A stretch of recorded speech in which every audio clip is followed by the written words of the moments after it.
Ya, Anda masih menyaksikan Apa Kabar Indonesia Malam, pemirsa. Saya akan memenuhi janji saya untuk Anda. Kami akan ajak Anda, pemirsa, untuk melihat lebih dekat seperti apa sih aktivitas dari pelatihan cabang olahraga panjat tebing yang kemarin di Olimpiade Paris 2024 menyumbangkan hadiah terbaik untuk Indonesia, yaitu medali emas di ulang tahun kemerdekaan Republik Indonesia ke-79. Langsung saja nih, malam hari ini kesempatannya spesial. Ini di sela kesibukannya Coach Hendra Basir, apa kabar? Coach? Alhamdulillah kabar baik. Kabar baik, sehat ya Coach ya. Pertama-tama kita mengucapkan selamat loh Coach untuk pencapaiannya. Medali emas untuk Indonesia, kita semua turut bangga tentunya atas pencapaian dari Fredrik ya Coach ya. Nah mungkin Coach bisa kalau kita flashback sedikit, bercerita mengenai Olimpiade 2024 kemarin. Coach, bagaimana sih persiapan yang kemudian dilakukan Coach Hendra bersama dengan Fredrik tentunya sehingga bisa memperoleh medali emas 2024 ini di Olimpiade Paris, karena kan ini sepertinya lebih dari ekspektasi, tidak pernah dibayangkan ini panjat tebing bisa meraih emas begitu Coach. Iya, pada dasarnya kami semua memulai pelatnas itu di tahun 2020. Memang goalsnya adalah meraih prestasi tertinggi di Olimpiade. Target kita memang di situ. Dan ya selama 4 tahun tersebut kami berproses. Salah satunya adalah Fredrik Leonardo bersama teman-teman. Jadi memang perjalanannya sangat panjang. Kalau mau dirunut lagi ke belakang, lebih jauh lagi.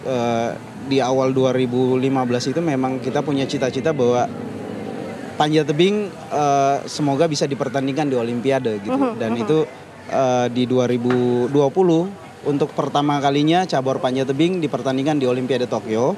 Namun memang masih kategorinya combine, kombinasi dari 3 disiplin, lead, speed, dan boulder.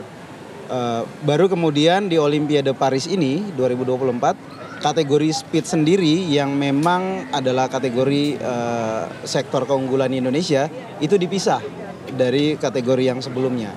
Dan itu membuka secerca harapan untuk atlet panjat tebing Indonesia kategori speed untuk bisa bersaing di level Olimpiade. Gitu. Dan ternyata pencapaiannya luar biasa. Speednya juga tidak main-main ya Coach ya. Kemarin Fredrik pencapaiannya 4,75 ya Coach ya, detik Spiderman bener nih kayaknya Coach. Nah Fredrik latihannya juga di sini Coach? Iya betul. Jadi gimana tuh pola latihannya untuk mempersiapkan Fredrik khususnya untuk Olimpiade kemarin?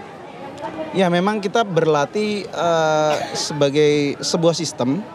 Fredrik adalah salah satu di dalam sistem itu, bagian itu. Jadi memang ini kolaborasi dari seluruh atlet, pelatih, pengurus, serta dukungan dari negara. Dalam hal ini Kementerian Pemuda dan Olahraga.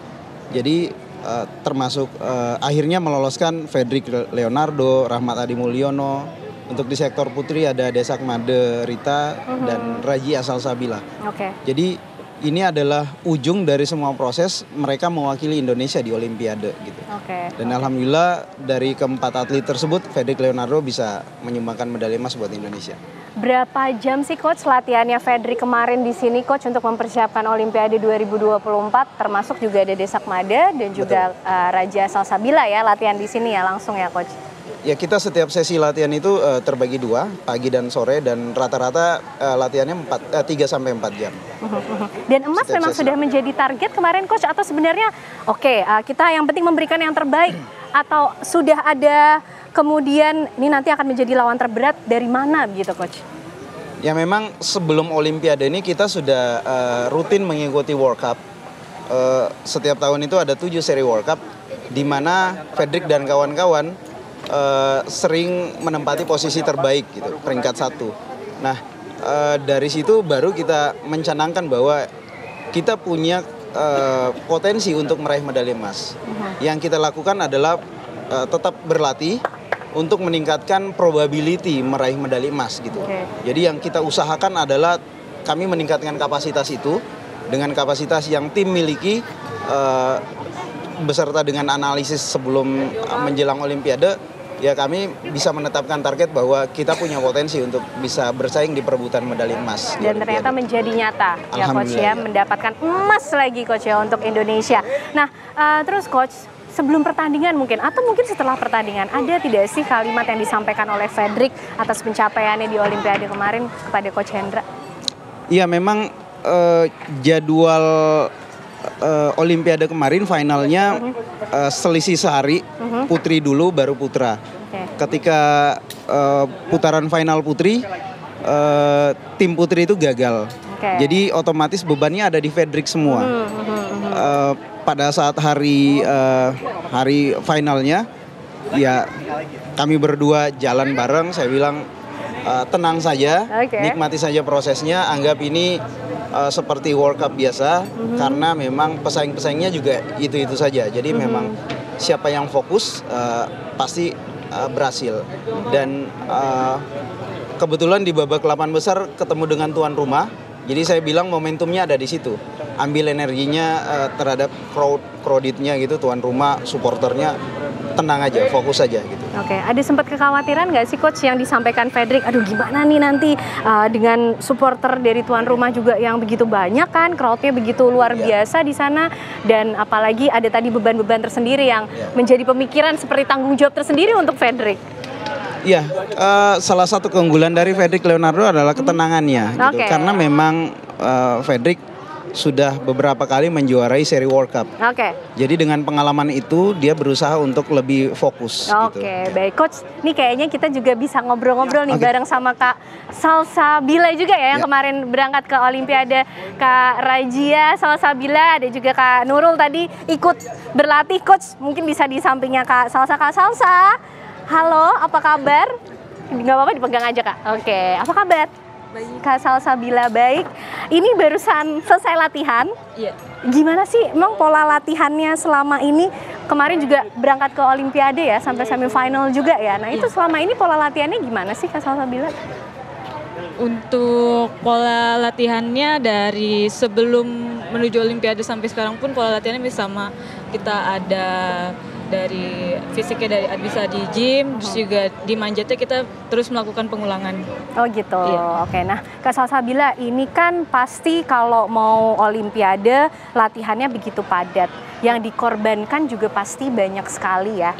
Waktu Kak Salsabila ini aslinya dari Tangerang. Nah dari Tangerang pasti juga masuk pelatihan akan masuk ke mes juga ya.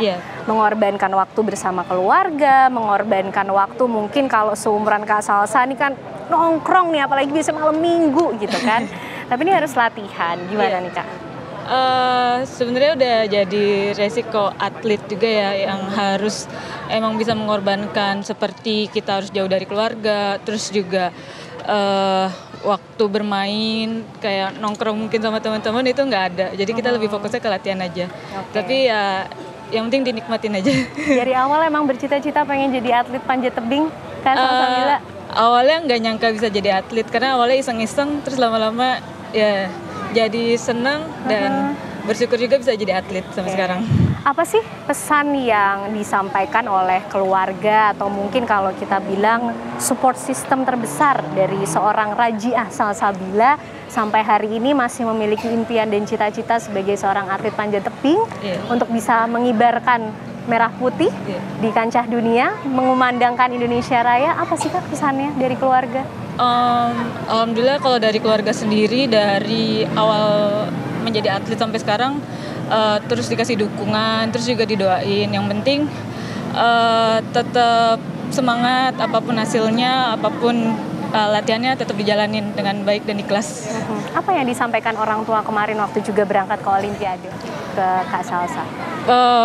Pastinya banyak banget doa-doanya. Jadi setiap hari orang tua tuh ngirimin doa-doa ke Bila, semoga nanti di Olimpiade bisa berhasil, bisa tampil maksimal di Olimpiade kemarin. Di Olimpiade kemarin ya. Dan masih punya cita-cita untuk terus bisa mengibarkan bendera merah putih di ajang dunia ya? Iya, pastinya. Salsa ya. Coach, gimana juga nih Coach pencapaian berikutnya? Kemarin kan kita sudah melihat di tengah lawannya tuan rumah juga.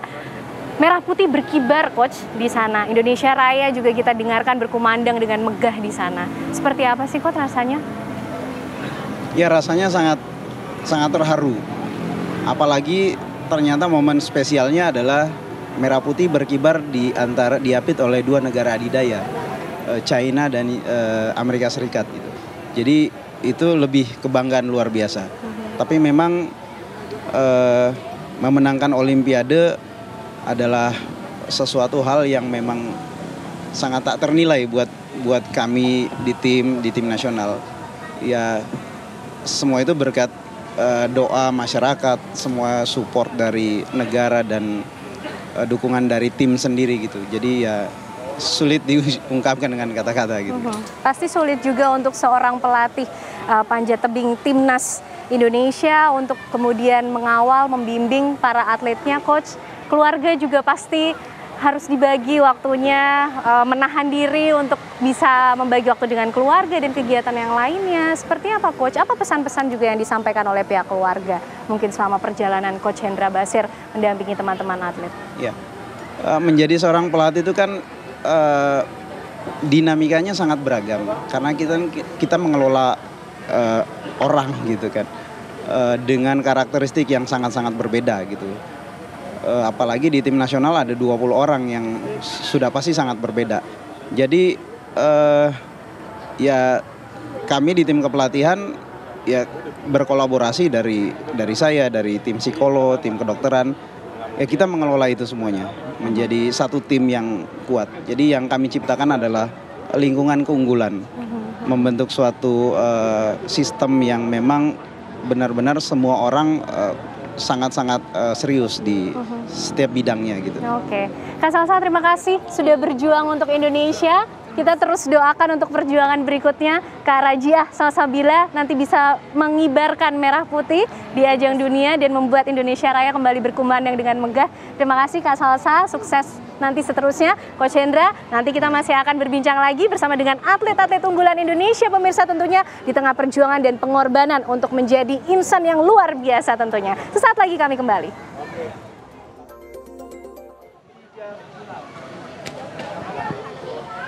Ya, pemirsa kembali Anda menyaksikan Apa Kabar Indonesia Malam spesial di perayaan Hari Ulang Tahun Kemerdekaan Republik Indonesia ke-79. Hari ini kami juga punya kesempatan spesial untuk bisa ikut langsung dalam latihan atlet-atlet panjat tebing nasional kita bersama dengan Coach Hendra Basir. Sudah ada Mas Rahmat Adi Mulyono, ada Kak Desak Maderita Kusuma Dewi, dan juga Kak Nurul Ikoma. Kita tepuk tangan dulu lah untuk pencapaiannya, mereka luar biasa nih, pahlawan-pahlawan Indonesia kemarin yang berlaga di Olimpiade dan juga ajang-ajang olahraga lainnya. Tadi sudah ngobrol-ngobrol dengan Coach. Saya izin ke Mas Adi dulu ya. Mas Adi apa kabar? Baik Mbak. Sehat ya? Sehat. Selamat ya, kemarin sudah juga berjuang. Terima kasih sudah berjuang di Olimpiade kemarin di 2024. Mas Adi, kalau bisa diceritakan kemarin perjalanan persiapan hingga akhirnya berlaga di Olimpiade 2024. Yang dibayangkan apa sih selama perjalanan menuju Olimpiade 2024? Ya kan sebelumnya kan kita kan udah dipersiapkan 2020 itu kan. Di 2020 di akhir Juli kalau nggak salah. Itu dalam jangka waktu 4 tahun itu udah dipersiapkan sebelum-sebelumnya. Oke, udah persiapan sama 4 tahun lamanya. Di latihan terus ya, selama 4 tahun itu juga. Nah kemarin apa pesan-pesan yang sempat disampaikan Coach Hendra buat Mas Adi apa waktu menuju ke Olimpiade? Fokus pada tujuan, fokus pada diri sendiri sih. Tujuannya apa memang Mas Adi? Tujuannya untuk lolos ke Olimpiade itu. Lolos ke Olimpiade dan kemudian juga bisa bertarung juga ya di Olimpiade. Nah kemarin juga berarti kan bareng-bareng ya dengan Frederick Leonardo juga ya kemarin. Sesama atlet gimana sih? Apa sih biasanya yang diobrolin gitu di ajang Olimpiade khususnya nih ya, kan kancahnya dunia nih. Apa sih yang biasa diobrolin? Yang diobrolin ya pasti fokus pada diri sendiri sih Mbak. Ngobrol ya biasa, seperti biasa. Kalau di kamar ya bercanda, bergurau. Kalau di tempat lomba ya serius, fokus. Sempat ada yang tidak, aku harus dapat emas nih, atau gimana targetnya? Pastinya semua sih pengen emas pastinya. Pasti itu. Itu sempat ya, terucap ya. Oke, kita bergeser dulu Kak Desak Made. Kak Desak Made luar biasa nih, Sri Kandi cantik sekali pemirsa, atlet panjat tebing kita Kak Desak Made. Terima kasih juga ya, kemarin luar biasa sudah berjuang di Olimpiade Paris 2024. Terima kasih kita banyak, turut Kak. bangga luar biasa atas pencapaian Kak Desak Made. Nah, ini kemarin lawan terberatnya siapa sih Kak Desak? Sebenarnya sih kalau dilihat dari catatan waktu, hampir semua negara yang lolos ke Olimpiade ya mereka memiliki potensi untuk menang. Tapi yang paling berat itu melawan diri sendiri agar bisa fokus untuk menampilkan yang terbaik di Olimpiade. Dan untuk untuk catatan waktu yang terbaik kemarin itu ada dari Polandia. Catatan waktunya 6,04. Oke. 60. Oke. Nah, sempat sudah memetakan belum ini yang akan menjadi lawan terberat atau justru diri sendiri yang menjadi lawan terberat nih untuk bisa dikalahkan dan memberikan yang terbaik di Olimpiade? Ya lebih ke melawan diri sendiri. Melawan tegang, melawan tegang, grogi, biar bisa fokus manjatnya.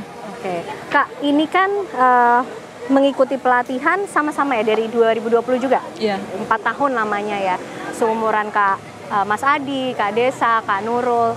Ini kan juga banyak meluangkan waktu fokus untuk pelatihan, meninggalkan rutinitas-rutinitas yang mungkin biasanya teman-teman seusia, kakak-kakak semua ini sedang sibuk malam mingguan ya kan, main sosial media gitu, bisa berkumpul sama keluarga. Ini sudah disadari sejak awal kemudian oke, saya ingin menjadi atlet panjat tebing untuk mengharumkan nama Indonesia. Iya, jadi memang saya kan mulai berlatih panjat tebing dari umur 8 tahun. Berawal dari tingkat kecamatan dulu, baru kabupaten, provinsi, dan akhirnya di tahun 2020 saya diberikan kesempatan bergabung ke Pelatnas. Nah dari situ memang Pelatnasnya memang udah untuk jangka panjang persiapan Olimpiade Paris 2024. Nah semenjak saat itu saya memang udah berkomitmen saya harus bisa lolos ke Olimpiade dan ingin memberikan medali emas untuk Indonesia. Oke. Kebanggaan apa kemudian yang mungkin bisa dibagikan atau diceritakan dari seorang sosok Desakmade Rita Kusuma Dewi asal Bali yang kemudian memiliki mimpi untuk membawa nama Indonesia harum di kancah dunia? Berani bermimpi, tidak menyerah, dan semangat tinggi. Semangat tinggi, luar biasa Kak Desakmade. Mbak Nurul, wah senyumnya manis sekali yang satu ini. Mbak Nurul, juga menjadi atlet panjat tebing ini sudah menjadi cita-cita sejak kecil? Bukan cita-cita sebenarnya. Oke. Lebih kayak awalnya mungkin coba-coba dan terusan sampai saat ini. Apa yang bikin keterusan sampai kemudian addicted nih untuk terus latihan panjat tebing? Awalnya tuh lebih ke saya punya ketakutan terhadap ketinggian. Jadi kayak waktu kecil itu sih takut terus. Ayo dong dilawan rasa takutnya. Jadi setiap hari itu memberikan challenge kepada diri sendiri. Oh, hari ini aku harus lebih baik dari kemarin. Misal hari ini papan kedua, besok udah ketiga, keempat dan seterusnya seperti itu. Kalau challenge ataupun target per hari ini apa, Kak Nurul? Hari ini pasti tiap harinya mau pecahin waktu pribadi. Pecahin waktu pribadi. Iya. Terakhir berapa? Catatan Terakhir 685. 685 luar biasa.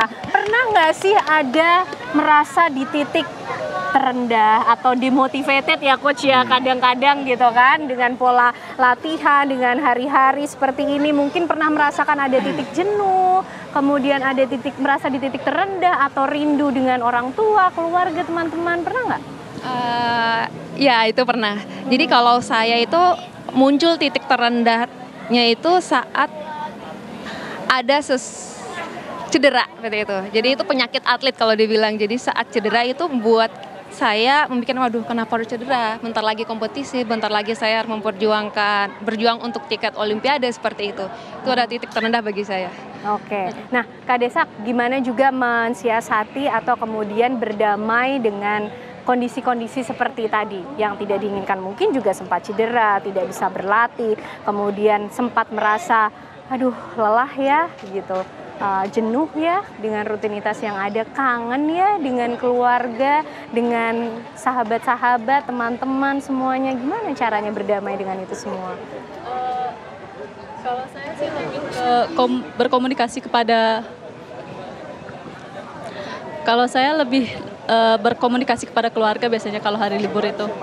Jadi curhat biasanya sama keluarga gitu, dan keluarga mendukung, masalah selalu memberi motivasi dan dukungan itu yang buat saya lebih kuat lagi dan kembali memikirkan mimpi saya, yaitu ke Olimpiade. Itu yang membuat saya ya termotivasi lagi. Ketemu keluarga biasanya berapa lama sekali sih, Kak?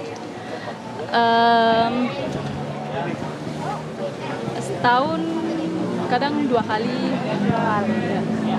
Nah, biasanya yang dilakukan ketika bertemu dengan keluarga atau berkomunikasi dengan keluarga sebagai suatu support system ya, kita bilang. Apa sih yang disampaikan oleh pihak keluarga? Kadang sih apa ya, menceritakan keseharian di sini biasanya, menceritakan keseharian di sini, terus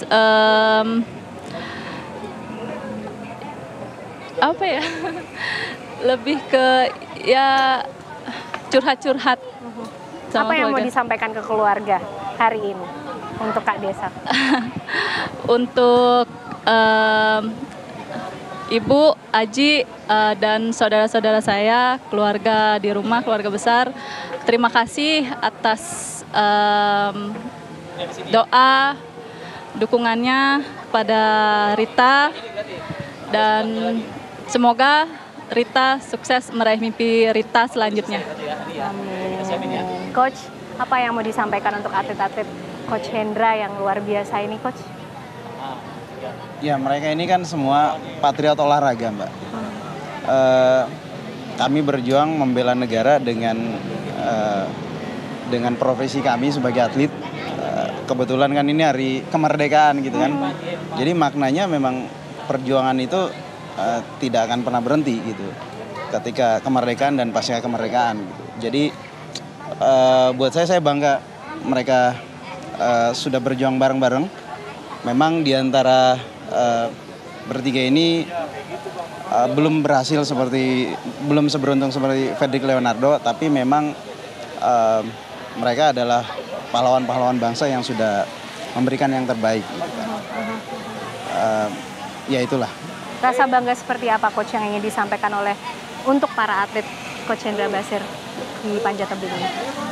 Iya, buat saya pribadi mereka mau melaksanakan proses latihan yang tidak mudah itu, tidak semua orang bisa seperti itu gitu. Dan mereka mau apapun yang kita menu latihan dan segala macam, selama mereka paham dengan purposingnya bahwa kita mau emas Olimpiade, pasti akan mereka lakukan dengan kondisi yang bahkan sampai cedera dan segala macam.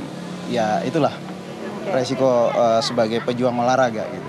Itulah resiko sebagai pejuang olahraga, dan terus kita nantikan aksi berikutnya. Ya, ini luar biasa Spider-Man, Spider-Girl kita ya, Coach Hendra Basir ya. Selamat sekali lagi, terima kasih Mas Adi, Kak Desak, dan juga Kak Nurul. Kita tunggu nanti kiprah berikutnya, lagi-lagi untuk membawa merah putih berkibar di dunia, dan juga bisa mendengarkan Indonesia Raya dengan gagah berkumandang di kancah internasional. Ya, terima kasih ya Mas Adi, Kak Desak, dan juga Kak Nurul. Coach, nanti kita juga pengen tahu nih, ini kalau yang udah para senior nih, ini di belakang kayaknya banyak nih, Coach. Ini yang kecil-kecil pada latihan, Coach. Kayaknya udah mulai pembibitan dari sekarang nih ya. Bibit-bibit unggul, calon-calon atlet panjat tebing tentunya yang akan berlaga dan membawa harum nama Indonesia. Tapi nanti kami akan kembali untuk Anda pemirsa untuk berbincang dan membahas mengenai bagaimana persiapan yang dilakukan oleh tim junior khususnya. Kami kembali sesaat lagi.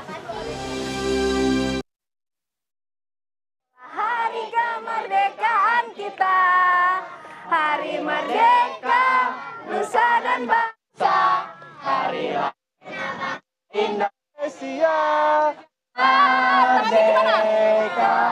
Sekali merdeka tetap merdeka, selama hayat masih dikandung badan.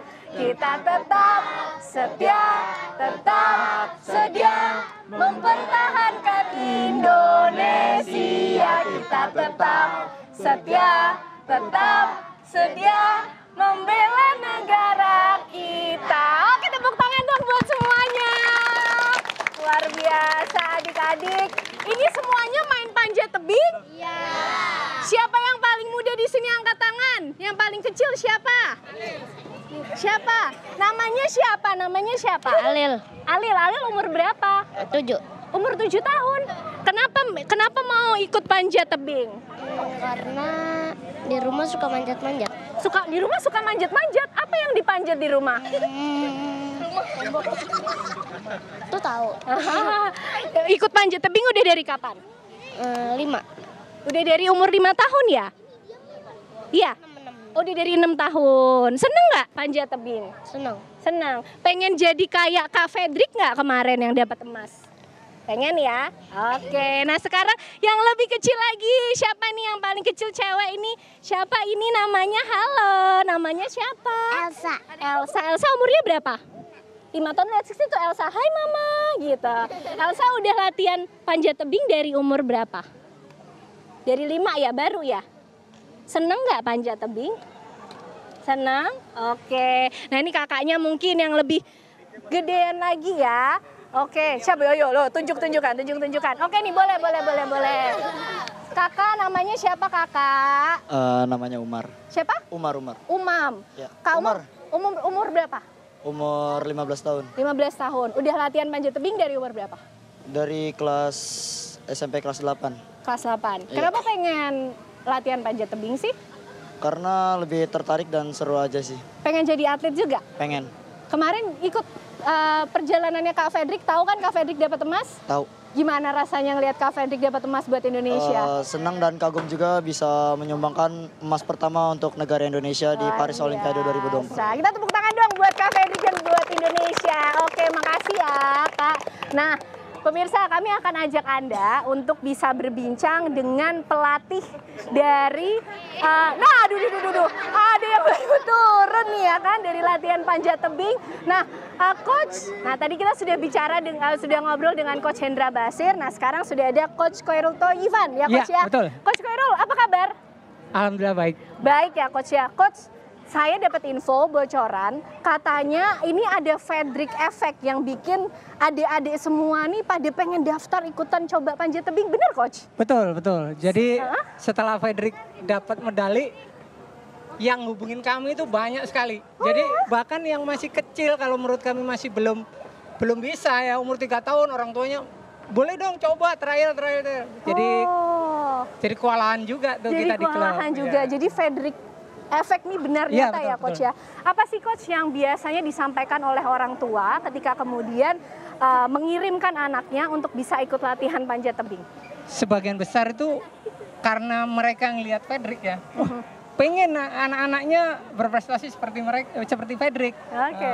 Salah satunya ya menghindarin main gadget. Nah, itu juga salah satu alasan mereka. Coach, dari yang junior ini yang paling muda umur berapa dan sampai batas umur berapa sih Coach kalau untuk junior ini? Kalau junior itu terbagi ada kids, ada yang youth. Kalau kids itu dari umur 7 sampai ke umur 13. 14 ke atasnya sampai 19 itu udah masuk junior. Jadi kid dan junior. Oh, dan semuanya di sini ada ya Coach? Ada. Ya, Coach ya. Ini mungkin yang junior nggak ada nih. Oh, ini yang junior belum ada. Nah, Coach, kesulitan atau tantangannya kalau membimbing adik-adik yang junior ini apa sih Coach? Nah ya, tantangannya sih sebenarnya ya karena anak-anak ya, kadang di lapangan itu susah, ya main-main aja mereka, jadi kadang susah ngontrolnya. Oke, tapi mereka secara pribadi ada nggak sih Coach yang bilang, Coach saya pengen nih jadi atlet kayak Kak Fedrik? Hampir semuanya. Hampir semuanya. Oke. Nah mereka juga sempat nggak sih Coach ketemu sama Fedrik Leonardo, kan biasa juga latihan nih di sini. Ada yang sempat ketemu nggak? Kita ini klub IMS itu punya jadwal rutin juga ke sini. Jadi mereka udah, ya mungkin beberapa kaos mereka itu tanda tangan dari atlet-atlet yang ada di sini. Oke. Jadi emang udah sering ketemu. Gitu. Jadi benar-benar langsung melihat role modelnya di sini ya Coach ya. Betul. Nah kalau tadi kita bicara tantangan atau PR-nya ya, tapi sukacitanya apa Coach membimbing adik-adik ini semua? Kalau kita di pelatihnya gitu ya, yang tim pelatihnya, yang paling seneng kalau mereka ada progres gitu ya, yang dari nggak bisa sedikit-sedikit naik. Kalau juara kan ada kompetisinya ya. Kalau juara atau enggak itu urusan belakang. Yang penting kalau ada progresnya, anaknya itu udah mulai nggak megang HP di tempat latihan, itu udah alhamdulillah banget. Wah, itu udah satu pencapaian tersendiri ya coach ya. Nah, ada target-target nggak sih coach yang juga dipasang di pelatihan untuk adik-adik junior nih, Coach Khairul? Ada sih, ada pasti di tempat klub pelatihan itu ada. Rata-rata kan pengennya mereka juara di usianya gitu ya. Tapi ya kita nggak akan terlalu maksa untuk cepat juara juga, ya ngalir aja gitu. Yang penting aktif, fun Yang gitu penting ya aktif, coach ya. ya. Nah, terus biasanya kalau latihan berapa lama sih coach? Kita latihan itu satu sesinya itu dari jam 8 sampai jam 12. Ntar lagi jam 14 sampai jam 17. Tapi karena banyak orangnya, jadi kalau dihitung per orang itu paling banyak latihan mungkin 30 sampai 35 menit. Oh, 30 sampai 35 menit. Oke, Coach Khairul terima kasih ya informasinya. Ternyata Fredrik Effect luar biasa. Selamat dan sukses untuk Coach Khairul bisa mendidik dan membimbing adik-adik semuanya. Mudah-mudahan bisa menjadi atlet-atlet Fredrik berikutnya. Nah, tapi adik-adik, kakak punya kejutan buat semuanya. Ada Kak Fredrik datang ke sini. Luar biasa. Ini surprise juga pemirsa. Kita tentunya punya kejutan untuk Anda. Kak Fredrik Leonardo, kalau tadi pagi kita lihat, hai Kak Fredrik. Apa kabar Kak? Alhamdulillah baik. Aduh pemirsa, saya juga ikut deg-degan ini. Salaman sama peraih medali emas Olimpiade 2024. Kak Fredrik, apa kabar? Alhamdulillah baik. Alhamdulillah baik. Boleh Kak dipakai? Ya. Oke. Ini kayaknya tadi pagi masih ikut upacara nih di IKN. Ya benar baru. Sekarang malam hari ini dia langsung landing gabung sama kita. Terima kasih ya Kak Fredrik ya untuk kesempatan luar biasa. Kak Fredrik, ini nggak bohong ya. Ini pengakuan. Adik-adik semuanya ini terinspirasi dari Kak Fredrik, betul? Gimana Kak rasanya? Coba adik-adik semua ini punya mimpi dan cita-cita untuk menjadi seorang Fredrik Leonardo berikutnya. Yang pasti bangga karena bisa menjadi inspirasi buat anak-anak yang bakalan jadi penerus panjat tebing Indonesia. Luar biasa, tepuk tangan dong buat semuanya. Nah Kak Fredrik, mungkin kalau kita boleh ngobrol flashback kemarin di Olimpiade Paris 2024. Saya ikut nonton tuh Kak, deg-degan juga ya. Terus akhirnya bisa meraih medali emas dan kita semua bersorak, bergembira dengan pencapaian angka yang luar biasa juga. Nah itu perjalanannya gimana Kak Fredrik? Ya perjalanannya nggak gampang, kita berproses sudah cukup lama.